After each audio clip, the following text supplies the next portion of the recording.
జంతువుల నుంచి రక్తంతో వ్యాపారం చేస్తున్న మాఫియాపై కన్నెర్ర చేసింది కేంద్ర ప్రభుత్వం. మేడ్చల్ జిల్లా కీసరలోని నిర్మానుష్య ప్రాంతంలో బతికి ఉన్న గొర్రెలు, మేకల రక్తం తీసి తరలిస్తున్న విషయం సంచలనం సృష్టించింది.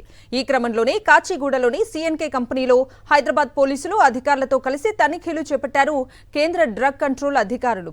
ఈ సందర్భంగా సిఎన్కే ఇంపోర్ట్ అండ్ ఎక్స్పోర్ట్ కంపెనీలో భారీగా రక్త నిల్వలను గుర్తించారు. దాదాపు 1000 లీటర్ల బ్లడ్ ప్యాకెట్లను సీజ్ చేశారు.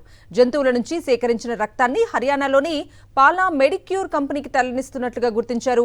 అయితే ఈ బ్లడ్ తో క్లినికల్ ట్రయల్స్ చేస్తున్నారనే అనుమానాలు వ్యక్తం చేస్తున్నారు అధికారులు. 2 రోజులుగా పరారీలో ఉన్న కంపెనీ యజమాని నికేష్ కోసం పోలీసులు గాలిస్తున్నారు.